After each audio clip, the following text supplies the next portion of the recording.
L'évolution inattendue et accélérée de la variole du singe et le risque de tsunami en Méditerranée, dont Marseille, voici le nouveau flash de la curiosité proposé par la rédaction de Ça m'intéresse.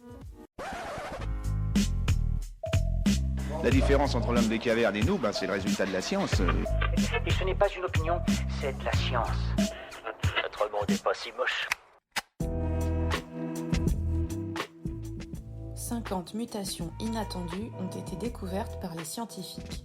Le virus de la variole du singe infecte désormais plus de 3500 personnes dans 48 pays depuis le début de sa détection en mai dernier. Celui-ci évolue à un rythme soutenu, tandis que des dizaines de mutations le rendent encore plus contagieux. Après avoir collecté l'ADN de 15 échantillons viraux du virus et reconstitué ses informations génétiques, les chercheurs ont découvert que le taux de mutation était 6 à 12 fois plus élevé que prévu. Historiquement, la variole du singe se transmet d'une personne à l'autre par contact cutané étroit avec des lésions cutanées ouvertes, des fluides corporels, du matériel contaminé ou des gouttelettes respiratoires projetées dans l'air. Mais la vitesse sans précédent de ces nouvelles infections pourrait suggérer un changement dans la façon dont le virus infecte ses hôtes et ces nouvelles mutations pourraient être une cause possible. D'après leurs recherches, les scientifiques estiment que celles-ci ont probablement émergé en raison du contact avec le système immunitaire humain, dont une enzyme qui joue un rôle important dans l'immunité antivirale.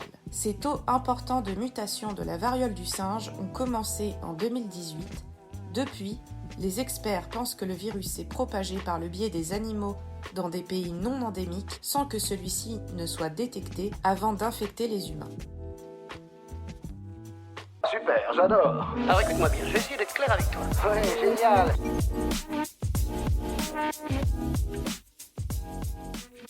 D'ici les 30 prochaines années, l'UNESCO affirme qu'il existe 100% de risque qu'un tsunami avec une vague de plus de 1 mètre s'abatte sur des villes côtières de la Méditerranée, dont des villes françaises comme Marseille, Nice, Cannes, Antibes ou encore du côté de Perpignan. L'organisation onusienne s'engage à former les villes face à ce risque d'ici 2030 à travers un programme baptisé Tsunami Ready. Il consiste à élaborer un plan de réduction des risques de tsunami, cartographier les zones à risque et les zones d'évacuation pour le grand public, ainsi qu'à afficher publiquement les informations sur les tsunamis. Cette catastrophe naturelle se produit habituellement dans l'océan Pacifique et l'océan Indien. Désormais, toutes les régions océaniques sont menacées. D'autres villes comme Alexandrie en Égypte, Istanbul en Turquie ou encore Chipiona, ville espagnole située près de Cadix, sont aussi concernés. Selon l'UNESCO, le risque de tsunami est sous-estimé dans la plupart des régions, y compris la Méditerranée. L'élévation du niveau de la mer liée au réchauffement climatique augmentera l'impact des tsunamis qui pourront se déplacer plus loin, y compris à l'intérieur des terres.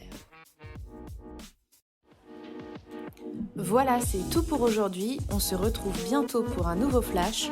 En attendant, vous pouvez retrouver tous nos épisodes sur les plateformes de podcast Spotify, Deezer et Apple Podcast.